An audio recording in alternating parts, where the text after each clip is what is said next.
Hello दोस्तों, refix India के YouTube channel पे आपका फिर से स्वागत है। तो दोस्तों आज की वीडियो में हम बात करेंगे, हमारे पास जो पैनल है LG कंपनी का 24 इंच का जो पैनल है हमारे पास। अभी देखिए जो इसके अंदर प्रॉब्लम है वो किस तरीके की है वो मैं पहले आपको दिखा देता हूँ, किस तरीके की इसके अंदर दिक्कत हमारे को देखने को मिल रही है। तो जैसे ही हम पैनल को ऑन करते हैं तो अगर आप यहाँ पे देखेंगे तो पैनल के अंदर जो हमारी जो पिक्चर है वो एबनॉर्मल हमारे को दिखाई देती है।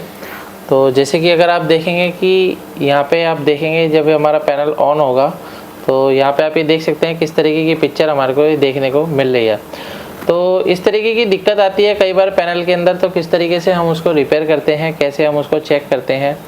तो ये दिक्कत हमारे को कई तरीके से देखने को मिलती है। कई बार क्या होता है पैनल में स्पार्किंग होती है, या फिर कई बार क्या होता है पैनल के अंदर कोई वोल्टेज मिसिंग होती है, तब भी इस तरीके की दिक्कतें हमारे को देखने को मिलती है।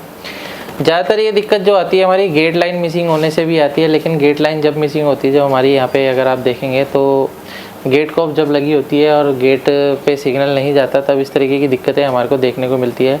लेकिन अगर इसके अंदर गेट कॉफ नहीं है तो इसको हम किस तरीके से चेक करेंगे, तो चलिए स्टार्ट करते हैं। सबसे पहले मल्टीमीटर को मैं यहाँ पर DC वोल्ट की रेंज पर लगा लेता हूँ, और DC वोल्ट की रेंज पे लगाने के बाद मैं यहाँ पे क्या काम करूँगा, सबसे पहले सभी वोल्टेज को स्टेप बाय स्टेप हम चेक करेंगे। तो अगर आप यहाँ पे देखेंगे तो मल्टीमीटर को मैंने DC वोल्ट की रेंज पे लगाने के बाद यहाँ पे अगर हम देख रहे हैं तो हमारे को जो 12 वोल्ट की सप्लाई है वो बिल्कुल परफेक्ट मिल रही है। यानी कि जो 12 वोल्ट की जो सप्लाई है, 12 वोल्ट मिलने के बाद ये जो सप्लाई है हमारी DC टू DCIC में जाती है, और ये DC टू DCIC अलग अलग वोल्टेज बनाती है। जैसे कि आप यहाँ पे देखेंगे तो यहाँ पे ये जो VCC वोल्टेज 3.3 वोल्ट की सप्लाई बना रही है।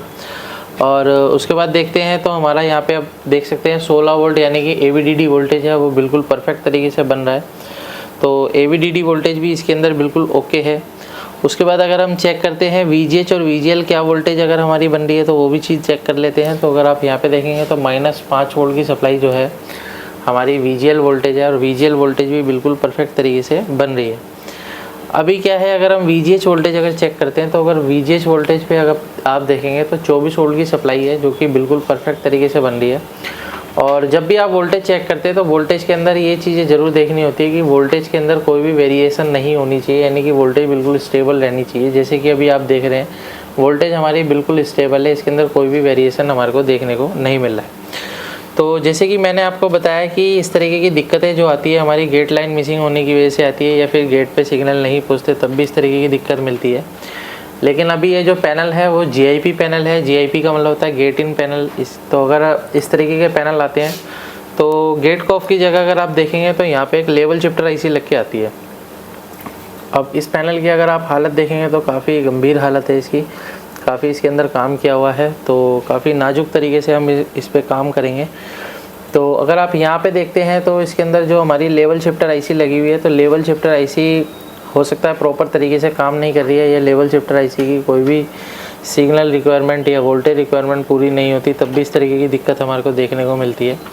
तो अभी हम क्या चेक करते हैं कि लेवल शिफ्टर IC की सबसे पहले इनपुट सप्लाइयाँ चेक करते हैं। तो लेवल शिफ्टर IC की जो इनपुट सप्लाइयाँ होती है, जैसे VGH VGL 3.3 वोल्ट, ये सारी वोल्टेज हमारी लेवल शिफ्टर IC की इनपुट होती हैं।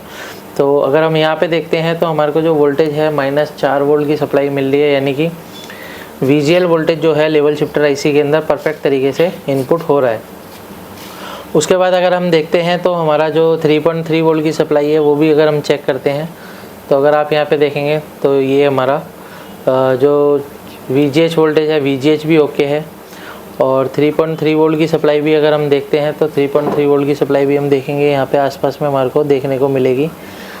तो अलग अलग कंपोनेंट पे हमारे को चेक करना पड़ेगा। तो यहाँ पे आप ये देख सकते हैं 3.3 वोल्ट की सप्लाई है, वो भी हमारी बिल्कुल ओके है। अब देखिए दोस्तों, ऐसा होता है कि हमारी जो लेवल शिफ्टर IC होती है इसके अंदर 2 सर्किट होते हैं, यानी कि एक लेफ़्ट के लिए और एक राइट के लिए।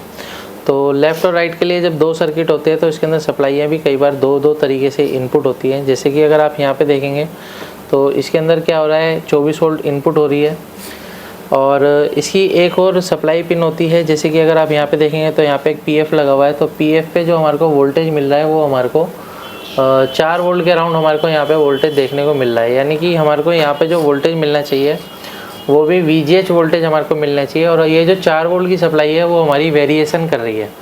यानी कि अगर मैं यहाँ पे VGH वोल्टेज अगर चेक कर रहा हूँ तो VGH वोल्टेज मुझे यहाँ पे बिल्कुल परफेक्ट मिल रहा है। लेकिन इस PF के ऊपर हमारे को जो VGH जो है जो मिल रहा है वो 4 वोल्ट है, यानी कि वोल्टेज काफ़ी कम हो गई है। और इसमें क्या है, वोल्टेज में वेरिएशन भी है। इसका मतलब ये हो सकता है कि हमारी IC शॉर्ट हो गई हो या फिर IC के ऊपर जो सप्लाई है वो प्रॉपर तरीके से नहीं जा रही हो। तो अभी क्या होता है कि इस तरह की कंडीशन मिलती है तो सबसे पहले हम इसको अलग से वोल्टेज दे के चेक करते हैं कि हमारा जो VGH वोल्टेज है, VGH वोल्टेज देने के बाद ये वोल्टेज अगर ड्रॉप हो जाती है तो हमारे को IC चेंज करनी पड़ेगी। अगर ये वोल्टेज ड्रॉप नहीं होती है तो हो सकता है ये हमारा जो पैनल है वो ओके हो जाए। तो अभी हम क्या काम करते हैं कि इसको हम डायरेक्ट सप्लाई देकर चेक करेंगे। जो VGH सप्लाई है हमारी, जो हाई वोल्टेज होती है, उसको हम देकर चेक करते हैं।